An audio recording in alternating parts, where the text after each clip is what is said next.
कैसे हो आप सब? I hope you all are doing well. तो आज हम डिफरेंशियल इक्वेशन जो है हमारा यूनिट, उसका नेक्स्ट लेक्चर लेके आए हैं, that is applications of differential equation. देखो बेसिकली हम बात करें अगर हमारे डिफरेंशियल इक्वेशन जो हमारी यूनिट है वो हमारी कंप्लीट हो चुकी है एग्जाम पॉइंट ऑफ व्यू से, लेकिन एक अलग से चैप्टर होता है इस यूनिट में कि एप्लीकेशंस ऑफ डिफरेंशियल इक्वेशन, कि जो हमने डिफरेंशियल इक्वेशन पढ़ी उसको हम कहाँ अप्लाई करते हैं और कैसे अप्लाई करते हैं ना।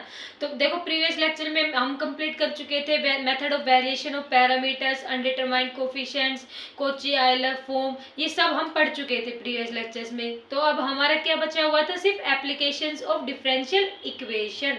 तो ये इसके एक या दो लेक्चर आ सकते हैं इस वाले एप्लीकेशन ऑफ डिफरेंशियल इक्वेशन के। इसके बाद ये जो हमारी यूनिट है डिफरेंशियल इक्वेशन पूरी तरीके से कंप्लीट हो जाएगी, है ना। तो आज हम स्टार्ट करते हैं एप्लीकेशंस ऑफ डिफरेंशियल इक्वेशन, कि जो डिफरेंशियल इक्वेशन हमने पढ़ी उसको हम कहाँ अप्लाई करेंगे, एप्लीकेशंस पढ़ेंगे हम उसके, है ना, कहाँ पे हम उसको यूज करते हैं। तो हेडिंग लगाओ applications of differential equation. Applications of differential equation, कि जो हमारी डिफरेंशियल इक्वेशन है उनके एप्लीकेशंस क्या क्या है। तो देखो हम एक चीज जानते हैं, क्या हमें पता है कि करंट क्या होता है हमारा? करंट किससे डिनोट करते हैं हम? आई से। क्या होता है हमारा?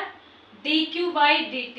तो आप लोग मुझे बताओ क्या करंट की ये फॉर्म फ्लो ऑफ रेट या फिर rate of flow of charge per unit time, क्या ये हमारी डिफरेंशियल फॉर्म है या नहीं है? देखो बिल्कुल है। कैसे है? क्योंकि टाइम के रिस्पेक्ट में क्यू का डिफरेंशिएशन हो रखा है। तो इसका मतलब हमारा जो आई है dq बाई dt ये किस में है? ये डिफरेंशियल ऑपरेटर की फॉर्म में है। अभी डिफरेंशियल इक्वेशन बनी है क्या? यहाँ पे नहीं बनी। क्यों? क्योंकि डिफरेंशियल इक्वेशन कैसे बनती है? डिफरेंशियल इक्वेशन हम बनाएंगे इसको, कैसे बनाएंगे इसको? जब हमने कॉम्बिनेशन पढ़े थे, देखो एलसीआर सर्किट हमने पढ़ा होगा 12th क्लास में ना, सबने पढ़ा होगा फिजिक्स में एलसीआर सर्किट। उसके अलावा एलआर सर्किट या फिर सीआर सर्किट हो गए हमारे, तो उनके अंदर इक्वेशन बनती है हमारी। तो उन इक्वेशन को हम डिफरेंशियल इक्वेशन बनाएंगे। कैसे बनाएंगे वही चीज आज हम पढ़ने वाले हैं यहाँ पे, कि हम एप्लीकेशंस ऑफ डिफरेंशियल इक्वेशन को जो हमारे एलसीआर सर्किट वगैरह होते हैं, सीआर सर्किट होते हैं, इनमें कैसे अप्लाई करेंगे। तो करंट देखो हमारा क्या होता है? dq बाई dt होता है। ऐसे ही हमारी वोल्टेज अक्रॉस इंडक्टर के अक्रॉस हमारी वोल्टेज क्या होती है? एल डी आई बाई में dt, L D I by में dt। और voltage across capacitor, voltage across capacitor क्या होती है हमारी? क्या होती है? V इक्वल टू में Q बाई C, ये होती है हमारी, है ना। अब एक चीज और बता दूं मैं आपको, आपने किरचॉफ लॉ पढ़े होंगे सभी ने।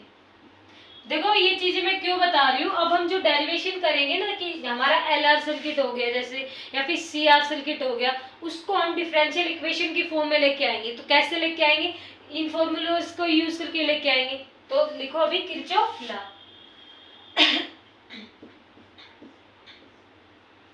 Kirchhoff law. अब फर्स्ट लॉ कौन सा है इसका? Voltage law. फर्स्ट लॉ कौन सा है इसका? Voltage law. अब देखो आप लोग बताओ वोल्टेज लॉ क्या कहता था हमारा? वोल्टेज लॉ क्या कहता था? कि समेशन ऑफ ऑल वोल्टेजेस किसके इक्वल आते थे? हमारी जीरो के इक्वल आते थे। तो मैं लिख दूं इसको इजी डेफिनेशन में, कि summation of all voltages is equal to zero, है ना। Summation of all voltages is equal to zero. ऐसे ही अगर हम बात करें किसकी? करंट लॉ की, किरचॉफ करंट लॉ। देखो वोल्टेज लॉ हमारा किस पे बेस होता था? Law of conservation of energy पे। और करंट लॉ हमारा किस पे बेस होता है? Law of conservation of charges पे, है ना। ये सब आप फिजिक्स में पढ़ सकते हो। अभी तो हम एप्लीकेशन सीख रहे हैं, एप्लीकेशंस ऑफ डिफरेंशियल इक्वेशन की। तो इनको मैं ब्रीफ में नहीं बता रही, जब ये वाले चैप्टर कराऊंगी मैं तब इनको उस टाइम पे ब्रीफ में बताऊंगी, है ना। तो करंट लॉ क्या कहता है हमारा? कि total incoming current incoming current is equal to total outgoing current, total outgoing current, कि जो हमारा टोटल करंट हमारा सर्किट के अंदर आ रहा है वो किसके इक्वल होता है, टोटल आउटगोइंग करंट के, कि total incoming current is equal to the total outgoing current, कि जितना करंट आ रहा है उतना ही करंट ये जाएगा, उसके इक्वल रहेगा करंट ला। तो इसमें भी क्या आ जाएगा, summation of I is equal to में 0।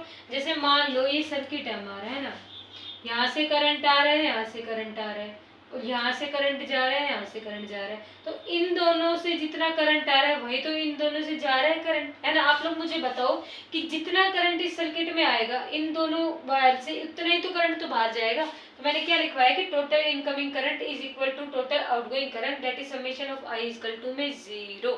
तो क्या आप लोगों को इतनी चीजें क्लियर हुई? देखो हमने कुछ नहीं पढ़ा, जस्ट 2 फॉर्मूले लिखे यहाँ पे और किरचॉफ लॉ का एक बार आपको ब्रीफ में बताया है मैंने। अब बात करते हैं हम डेरिवेशन की। रेज कर दो इसको, स्क्रीनशॉट ले लो। देखो अब इसको मैं रेज कर रही हूँ, है ना। अब बात करेंगे हम किसकी, एल आर सर्किट की। किसकी बात करेंगे हम, एल आर सर्किट। मैं लिखती हूँ यहाँ पे, किसकी बात करेंगे हम यहाँ पे, एल आर सर्किट की। देखो एल क्या होता है हमारा, एल क्या होता है, इंडक्टर, और आर क्या होता है हमारा, रजिस्टर, है ना। आर क्या होता है, रजिस्टर, एल क्या होता है, इंडक्टर, ये है। अब इनका जब हम सर्किट डायग्राम बनाते हैं तो कैसे बनाऊंगी, देखो एल का कैसे बनता है, एल का बनता है ऐसे राउंड राउंड रिंग से, और आर का कैसे बनता है, ऐसे बनता है। ये यहाँ पे ईएमएफ यानी बैटरी से अटैच्ड है दोनों, ये पॉजिटिव साइड हो गई, ये नेगेटिव साइड हो गई, है ना। तो यहाँ पे है ई, ये क्या है हमारा एल है, ये क्या है हमारा आर है। तो अब आप लोग मुझे ये बताओ यहाँ पे हम कौन सा लॉ अप्लाई करेंगे, किरचॉफ का वोल्टेज लॉ अप्लाई करेंगे, किरचॉफ का करंट लॉ अप्लाई करेंगे। देखो यहाँ से नेट ईएमएफ जो है हमारी वो किसके इक्वल होगी, जितना, अब देखो यहाँ से करंट पास होएगा, है ना। चार्ज इलेक्ट्रॉन हमेशा कहाँ से, नेगेटिव से पॉजिटिव फ्लो करता है, और करंट हमेशा हमारा पॉजिटिव से नेगेटिव, क्यों, क्योंकि इलेक्ट्रॉन और करंट की डायरेक्शन अपोजिट होती है। तो यहाँ से हमारा करंट फ्लो हुआ, करंट फ्लो होगा, यहाँ से जाएगा, तो करंट फ्लो हुआ तो कुछ ना कुछ वोल्टेज भी आएगी, तो वोल्टेज अक्रॉस इंडक्टर और वोल्टेज अक्रॉस रजिस्टर, इन दोनों की वोल्टेज हमारी किसके इक्वल आएगी, जो नेट हमारा ईएमएफ है, ये नेट जो हमारा ईएमएफ है, वोल्टेज है, इसके इक्वल आएगी, इन दोनों के अक्रॉस जो वोल्टेज है। तो मैं क्या लिखूंगी कि वोल्टेज अक्रॉस, ये क्या है हमारा इंडक्टर, तो वोल्टेज अक्रॉस इंडक्टर हमारा क्या आएगा, एल डी आई बाई में D T, L D I by में डी टी, और वोल्टेज अक्रॉस रजिस्टर, और वोल्टेज अक्रॉस रजिस्टर क्या आएगा हमारा, आई आर, सिंपल। तो अब मुझे बताओ इन दोनों का जो सम है वो ई के इक्वल आना चाहिए, यानी कि एल डी आई बाई में डी टी प्लस में आई आर इज इक्वल टू में ई, इसके इक्वल आना चाहिए, बिल्कुल आना चाहिए। अब आप लोग मुझे बताओ कि क्या ये फॉर्म हमारी डिफरेंशियल इक्वेशन की फॉर्म बन सकती है, और बनेगी तब भी कौन सी फॉर्म बनेगी, देखो डी आई, आपने इक्वेशन पढ़ी होगी, है ना, ये वाली इक्वेशन पढ़ी थी आपने, डी वाई बाई में डी एक्स प्लस में T X Y is equal to में क्यू एक्स। देखो जो लोग कंटिन्यूअसली मेरे लेक्चर देख रहे हो इस इक्वेशन को देखते ही बता देंगे कि d Y by D x plus में p x y equal to q x किसकी फॉर्म है, लीनियर डिफरेंशियल फॉर्म है। तो क्या ये फॉर्म दोनों सिमिलर नहीं लग रही है, बस यहाँ पे एल नहीं आना चाहिए, और y की जगह यहाँ पे क्या है हमारा i है, और dx की जगह यहाँ पे dt है हमारा, फॉर्म तो वही है, फॉर्म तो हमारी वही है। तो इस फॉर्म को हम लीनियर डिफरेंशियल इक्वेशन बनाएंगे ताकि इसका इंटीग्रेटिंग फैक्टर निकाल के इस फॉर्म को हम डिफरेंशियल इक्वेशन की फॉर्म में लिख सके। तो हम इस एल को हटाने के क्या करेंगे, एल कॉमन लिख लेंगे, यानी कि डी आई बाई में डी टी प्लस में आई आर बाई एल, या फिर हम इसको ऐसे लिख सकते हैं आर बाई में एल, एक ही बात है, आई आर था या फिर आर आई था, और एल कॉमन लिया तो एल यहाँ पे आ गया और ई के डिवाइड में भी क्या आ जाएगा, एल आ जाएगा। तो अब आप लोग बताओ मुझे, यहाँ पे पी की वैल्यू क्या है, आर बाई एल है, और क्यू की वैल्यू क्या है, ए बाई एल है। कैसे पता चला, इक्वेशन से कंपेयर कर लो लीनियर डिफरेंशियल इक्वेशन के D Y by D x plus में पी वाई इजिकल टू में क्यू, जहाँ पे पी क्या होता है हमारा, पी क्या होता है, वाई का कोफिशिएंट होता है, हमेशा कोफिशिएंट ऑफ वाई। यहाँ पे कोफिशिएंट किसका होगा, आई का। क्यों, क्योंकि आई का डिफरेंशिएशन हम टी के रिस्पेक्ट में कर रहे हैं। तो यहाँ पे पी की वैल्यू कितनी होगी, आर बाई एल, और क्यू की वैल्यू आप लोग देख लो राइट हैंड साइड में क्या है, ई बाई एल। तो क्यू की वैल्यू क्या हो गई, ई बाई एल। अब आप लोगों को समझ आ गया होगा कि मैंने पी और क्यू की वैल्यू कैसे लिखी। अब आप लोग यहाँ से इंटीग्रेटिंग फैक्टर की वैल्यू आसानी से निकाल सकते हो, है ना। इंटीग्रेटिंग फैक्टर क्या होता है, ई रेज टू पावर में पी डी एक्स, ये होता है हमारा।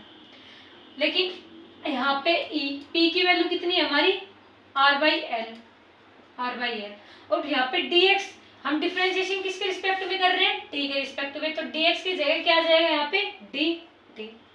तो करो इसका integration, r by l constant है, बाहर आ जाएगा, t one d t. One का इंटीग्रेशन टी के रिस्पेक्ट में क्या आएगा, टी, यानी e raise to power are by l into में टी। ये हमारी किसकी वैल्यू आ गई, इंटीग्रेटिंग फैक्टर की वैल्यू। अब इससे आप निकाल सकते हो इजीली कि आई इंटू में इंटीग्रेटिंग फैक्टर क्या है हमारा, e raise to power are by L t equal to में integration integrating factor e raise to power are by L t into में क्यू, ये क्या है, ई बाई एल, और डी टी प्लस में ए, हमारा कोई भी कांस्टेंट आ जाता है, टी के रिस्पेक्ट में कर रहे हैं हम यहाँ पे, है ना। तो अब आप लोग मुझे बताओ कि I इंटू में e raise to power are by L t equal to में इंटीग्रेशन करोगे आप किसके रिस्पेक्ट में, टी के रिस्पेक्ट में। तो करो, पहले मैं इसको ऐसे लिख दूं, e by l e raise to power are by L t d T plus में ए। क्या मैं इसको ऐसे लिख सकती हूँ, बिल्कुल लिख सकती हूँ कि e raise to power are by L t into में ई बाई एल था, तो मैंने इसको कैसे लिख दिया, ई बाई में एल इंटू में R L by R L t d T plus में ए, कि ये इन टर्म को बस क्या किया मैंने, रीअरेंज करके लिख दिया। तो रीअरेंज करने से हमारा बेनिफिट क्या हुआ, देखो हमें अब देखो E R by L T rearrange करने से क्या हुआ, ये एक फॉर्मेट में आ जाएगा। कैसे, देखो मैं बताऊं, ई बाई एल तो एज इट इज आएगा, इसका डिफरेंस इंटीग्रेशन करोगे आप टी के रिस्पेक्ट में, तो क्या क्या आएगा, ई रेज टू पावर, देखो ई रेज टू पावर में 2x का इंटीग्रेशन करते हो अब dx के रिस्पेक्ट में, तो क्या आता है, e raise to power 2x तो सेम आता है, लेकिन जो x का कोफिशिएंट होता है वो डिवाइड में आ जाता है ना, ऐसे ही करते हैं। तो अब आप लोग मुझे बताओ, यहाँ पे हम e raise to power r by L T का करेंगे, तो e raise to power r by L T तो सेम एज इट इज आएगा, e raise to power r by L T, लेकिन जो r बाई एल है t का coefficient वो डिवाइड में आ जाएगा, यानी r बाई एल करेगा, वो l ऊपर मल्टीप्लाई में आ जाएगा, यहाँ पे एल यहाँ पे मल्टीप्लाई में आ जाएगा, देखो। और ये क्या था हमारे यहाँ पे, डी टी प्लस में ए, इंटीग्रेशन का सिंबल अब हमारे यहाँ से हट जाएगा। क्यों, क्योंकि हमने यहाँ पे इंटीग्रेशन ऑलरेडी कर दिया है कि e raise to power are by L t था, तो आर बाई एल का आर बाई एल सेम हुआ, बस ये आर बाई एल हमारा डिनोमिनेटर में जाएगा, आर यहाँ पे एल यहाँ पे। तो क्या मैं इससे कैंसिल आउट कर दूँ, बिल्कुल कर सकती हूँ। तो क्या बचा हमारे पास, आई इंटू में e raise to power are by L t equal to में क्या बचा, ई बाई में r E raise to power are by L t d T plus में ई, ये बचा हमारे पास। क्या अब हम इसको फर्दर सिंप्लीफाई कर सकते हैं, आप लोग मुझे बताओ, r इंटू में e raise to power are by L t equal to में ई बाई में r E raise to power में r by L t d t, और प्लस में कोई कॉन्स्टेंट हमारा ऐड है, तो क्या हम इसको फर्दर सिंप्लीफाई कर सकते हैं। तो देखो हमने क्या किया, अभी इतना हुआ, इसके बाद देखो ई आगे सिंप्लीफाई करना चाहे हम इसको तो कैसे करेंगे कि i इजिकल टू में ये e raise to power are by L t यहाँ पे मल्टीप्लाई में, उधर जाएगा तो डिवाइड में, यहाँ पे भी डिवाइड में आएगा और यहाँ पे भी डिवाइड में, यानी कि ई बाई में r E raise to power are by L t upon में e raise to power are by L t d T plus में ए अपोन में e raise to power are by L t, है ना।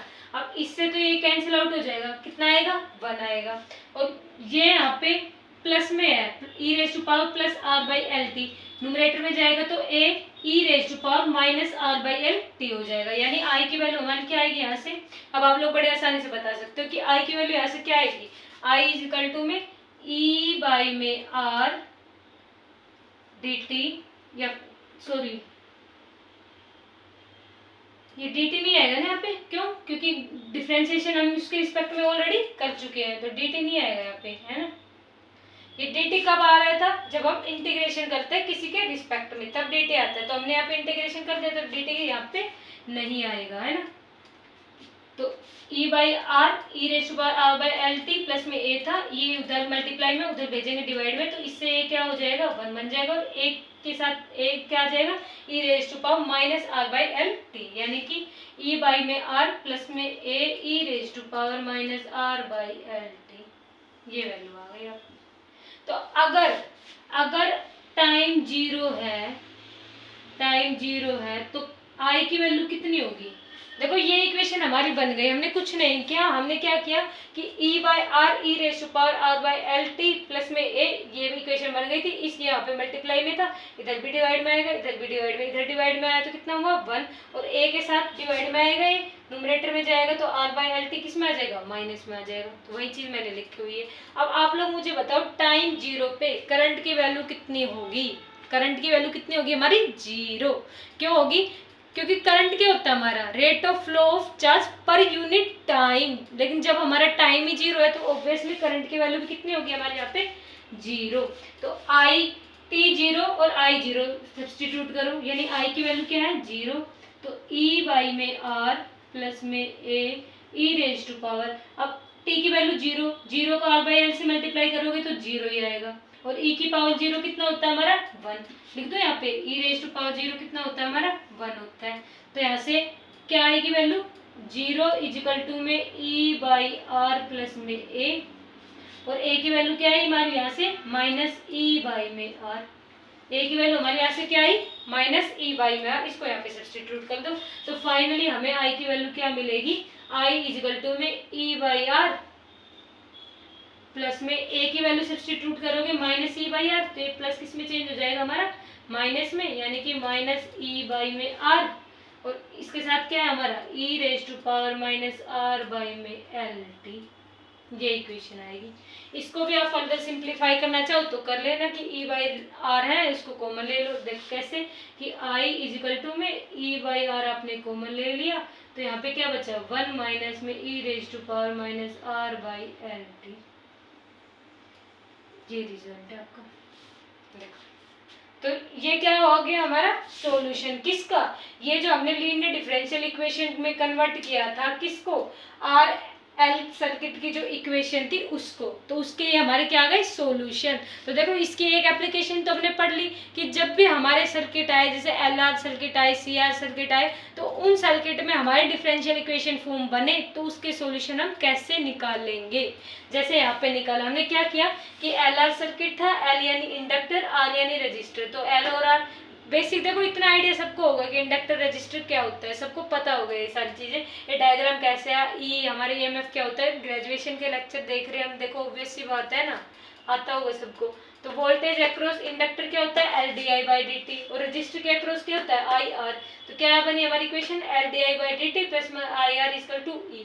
अब हमें पता है ये कुछ हमारे लिए डिफरेंशियल इक्वेशन जैसी फॉर्म बन रही है, लेकिन ये एल नहीं होना चाहिए, तो हमने क्या किया एल को नीचे सब में कॉमन ले लिया, तो एल एल आ गया यहाँ पे, पी और क्यू की वैल्यू लिख ली यहाँ से, पी की value R by L, Q की वैल्यू ई बाई एल, कैसे निकाली लीनियर डिफरेंशियल इक्वेशन से कंपेयर करके, इंटीग्रेटिंग फैक्टर निकालिए, इक्वेशन बनी, उसको हमने सोल्व कर लिया, सोल्व करने के बाद आई की वैल्यू क्या है ई बाई आर 1 माइनस में e raise to power minus are by L T. तो ये हमारे किसके सॉल्यूशन हो गए, देखो जो हमारी डिफरेंशियल इक्वेशन बनी थी किसमें एल आर सर्किट में, तो एल आर सर्किट में डिफरेंशियल इक्वेशन के हमने सॉल्यूशन निकाल लिए। तो एक एप्लीकेशन तो हमारी ये हो गई कि एल आर सर्किट के लिए। अब हम बात करेंगे किसके लिए सी आर सर्किट के लिए, तो आप लोग स्क्रीनशॉट ले लीजिए, फिर सी आर सर्किट की बात करते हैं। कर दो ही रेज है ना, देखो सी आर सर्किट तो इससे भी इजी है, सी आर सर्किट में तो इसमें तो थोड़ा सा हमें क्या है कि लीनियर डिफरेंशियल इक्वेशन को सोल्व करना पड़ा, हमारे हाथ चलाने पड़े थोड़े से, है ना। कई बच्चे होते हैं नहीं मैथ ले रहे होते हैं लेकिन नहीं करते प्रैक्टिस, मतलब आराम से बस देख के हो जाए क्वेश्चन हवा में सोल्व, ऐसे करते हैं ना। देखो ऐसे नहीं करना है, प्रैक्टिस करना है। देखो जो आज के आज ही कर लेंगे ना, जैसे आज हमने कोई टॉपिक पढ़ा उसको आज के आज बुक ली, बुक से क्वेश्चन अपने आप प्रैक्टिस किया, ऐसे कॉन्फिडेंस भी आता है, आप कोई भी क्वेश्चन को सोल्व कर दोगे। अब सेकंड पे बात करते हैं हम किसकी, सी आर सर्किट की। किसकी बात करते हैं हम, सी आर सर्किट की। तो अब आप लोग मुझे बताओ सी आर सर्किट है, जैसे हमने एल आर सर्किट पढ़ा ऐसे हम क्या पढ़ रहे हैं अभी, सी आर सर्किट। तो सी आर सर्किट में क्या होगा हमारा, एक कैपेसिटेंस होगा और एक रेजिस्टेंस। ये किसका सिंबल होता है, दो पैरेलल प्लेट हमारा हमेशा कैपेसिटर का सिंबल होता है। कैपेसिटर का काम क्या होता है, देखो रेजिस्टेंस का सबको पता होगा, क्या करता है रेजिस्टर, अब फ्लो ऑफ जो करंट है चार्ज है उसको अपोज करता है। कैपेसिटर का क्या काम करता है हमारा, कैपेसिटर क्या करता है, capacitor is electric device that stores energy and supplies at once, की एनर्जी को स्टोर करके रखेगा और एकदम से एनर्जी को प्रोवाइड करा देगा। जैसे हमारे फैन होते हैं, फैन में क्या होता है कि एक बार हमारा फैन हो गया तो उसको कॉन्स्टेंटली मूव कराने में तो कम एनर्जी लगती है, लेकिन उसको ऑन करने में ही एकदम से एनर्जी की जरूरत होती है, तो कैपेसिटर प्रोवाइड कराता है। तो ये कैपेसिटर का ऐसा सिंबल होता है सी। ये हमारा क्या होगा, आर, आर एस दिखता है ना, सेम भाई, ये पॉजिटिव टर्मिनल, ये हमारा नेगेटिव टर्मिनल है ना। ये क्या होता है ई, ये क्या है सी, ये क्या है हमारा आर है। तो अब मुझे बताओ कि इसमें वोल्टेज अक्रॉस कैपेसिटर, कि कैपेसिटर के अक्रॉस हमारी कितनी वोल्टेज होती है, Q बाई सी। और वोल्टेज अक्रॉस रेजिस्टर तो आप सब फैमिलियर हो ही है ना, घर की बात है। देखो कई लोग बोल रहे हो घर की बात है, तो वोल्टेज अक्रॉस रेजिस्टर कितना होगा, आई आर। तो हम बनाए इक्वेशन, तो क्या बनेगी हमारी कि आर आई प्लस में क्यू बाई सी किसके इक्वल होएगा हमारा, ई के इक्वल। और आई को आप कैसे लिखते हो, आई क्या होता है हमारा, rate of flow of charge per unit time, यानी कि आर डी क्यू बाई में डी टी प्लस में q by c equal to e. बन गई हमारी इक्वेशन, बस इतना सा करना था इसमें। देखो हमने क्या किया कि सी आर सर्किट यानी कि कैपेसिटर और रेजिस्टेंस का सर्किट। कैपेसिटर मैंने बताया आपको क्या होता है, तो कैपेसिटर का ए सिंबल होता है, रेजिस्टर का ए सिंबल, तो ये हमारा ई होता है। वोल्टेज अक्रॉस कैपेसिटर क्या होगा, क्यू बाई सी, और वोल्टेज अक्रॉस रेजिस्टर क्या होगा, आई आर। तो आर आई प्लस में q by c equal to में ई, आई की वैल्यू क्या है, d q by d t, तो r d q by d T plus में q by c equal to में ई। ये हमारा क्या था, सी आर सर्किट। देखो स्क्रीनशॉट ले लीजिए, फिर हम क्वेश्चन करेंगे इन पे बेस्ड, एक क्वेश्चन करेंगे फिर हमारा लेक्चर आज का कंप्लीट हो जाएगा। तो देखो अब हम क्वेश्चन प्रैक्टिस करते हैं, सब ये नोट कर लिया होगा ना।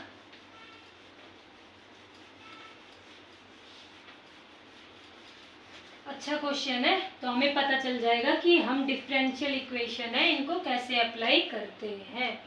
देखो क्वेश्चन लिखते हैं,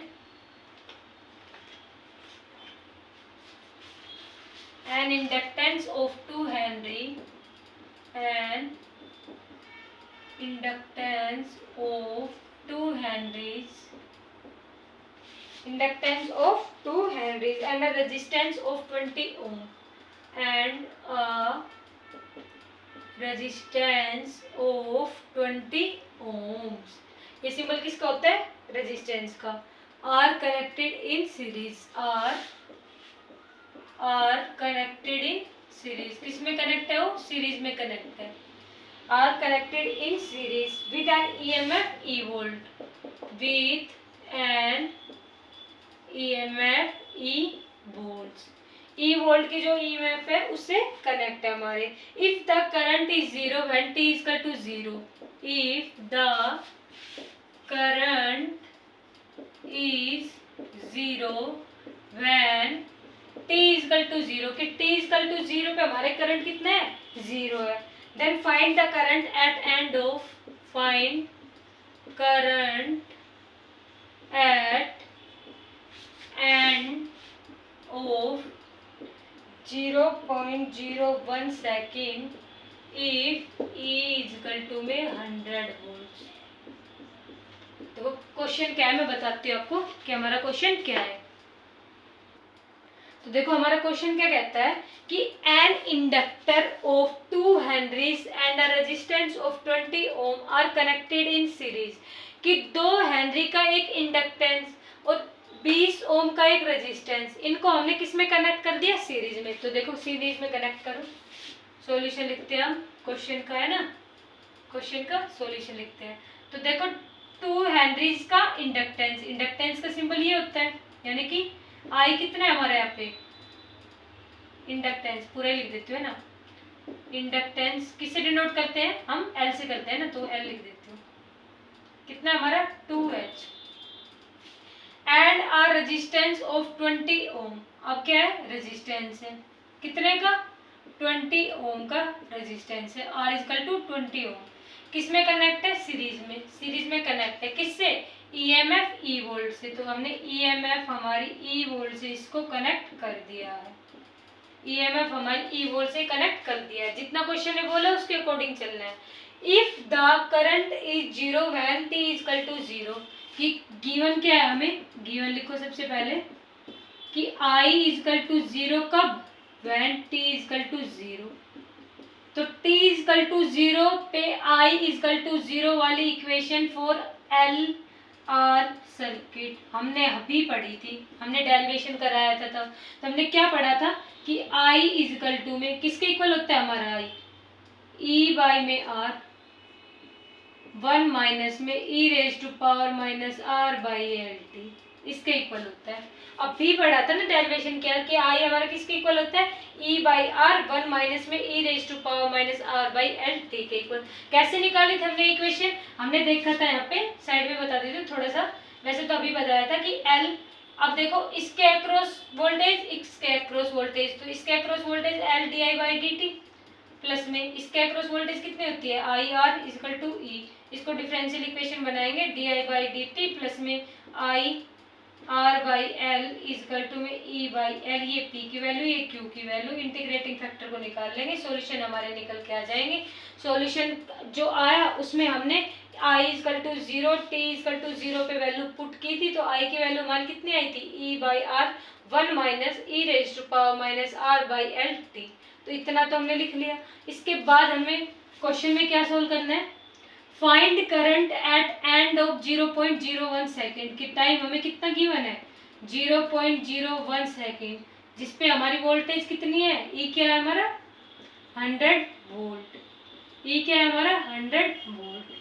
तो हमें निकालना क्या है यहाँ पे, करंट आई की वैल्यू निकालनी है। तो देखो कितना सिंपल है कि i equal to 0, t is equal to 0 पर हमारी ये इक्वेशन थी, time 0.01 second equal to 100 volt पे निकालना है। तो जस्ट आपको इसमें ये वाली इक्वेशन, इसमें वैल्यूज को सब्सटीट्यूट कर देना है। देखो कैसे करेंगे, आई इजकल टू में ई बाई आर, ई कितना दे रखा है हमारे 100 है, आर कितना दे रखा है, रेजिस्टेंस हमारा कितना दे रखा है 20 ओम यानी 20, फिर 1 minus E raise to power minus, फिर से आर कितना दे रखा है हमें 20 अपॉन में, एल कितना दे रखा है हमें 2 इंटू में टी, टाइम कितना दे रखा है 0.01। देखो सोल्व कर लो, इसको सोल्व करोगे कितना आएगा 5, 1 minus E raise to power, इसको सोल्व करोगे कितना आएगा 10, माइनस 10 इंटू 0.01 कितने आएगा माइनस 0.1। तो क्या आप इसको ऐसे लिख सकते हो, आई इजकल टू 5, 1 माइनस में ई, ये माइनस 0.1 है, डिनोमिनेटर में जाएगा, तो हम क्या इसको ऐसे लिख सकते हैं 1 minus 1 E raise to power 0.1। देखो लिख सकते हैं नहीं लिख सकते। अब आप इसकी मल्टीप्लाई इसके साथ कर दो, तो आई इजकल टू में 5 माइनस में 5 अपॉन में 0.1, ये आ गया। इसको आप सोल्व करके लो, कैलकुलेटर की हेल्प से सोल्व करोगे तो क्या आएगा, आई की वैल्यू कितनी आएगी आपकी 0.475 अप्रोक्स वैल्यू आएगी। किसकी वैल्यू आई है, आई की वैल्यू कितनी 0.475 अप्रोक्स। तो देखो क्वेश्चन कितना सिंपल था, जैसे जैसे क्वेश्चन ने हमें बोला हमने वैसे वैसे क्वेश्चन को सोल्व कर दिया, आई की हमने वैल्यू फाइंड आउट कर दी। कि हमें क्वेश्चन में बोला था t इजकल टू 0 पे i इजकल टू 0, इक्वेशन ये होती है, टाइम 0.01 सेकेंड, ईएमएफ 100 वोल्ट, इस पे हमारे करंट की वैल्यू कितनी होगी हमने निकाल दी, किसके अप्रोक्स 0.475 एम्पियर के अप्रोक्स हमारे किसकी करंट की वैल्यू आएगी यहाँ से। देखो कितना सिंपल था हमारा क्वेश्चन, है ना। तो अब हमें समझ में आया कि डिफरेंशियल इक्वेशन को हम कैसे अप्लाई करते हैं। तो आज के लेक्चर में हमने सर्किट वगैरह इनके लिए पढ़ा। नेक्स्ट लेक्चर में हम सिंपल पेंडुलम हो गए, हमारे हार्मोनिक मोशन हो गए, या फिर अदर जो फंक्शन होता है हमारे, उनके लिए हम कैसे अप्लाई करेंगे डिफरेंशियल इक्वेशन, उनको सोल्व करेंगे। तो आज के लिए इतना ही। Please and subscribe my channel. देखो मैं बहुत बार बोलती हुई, है ना, कि आप लोगों का चैनल है, आप लोगों के लिए मेहनत करती हूँ मैं इतनी, है ना। वरना मेरे क्या है, देखो मेरी ग्रेजुएशन तो चल रही है, मैं तो पढ़ चुकी है सारी चीजें, है ना।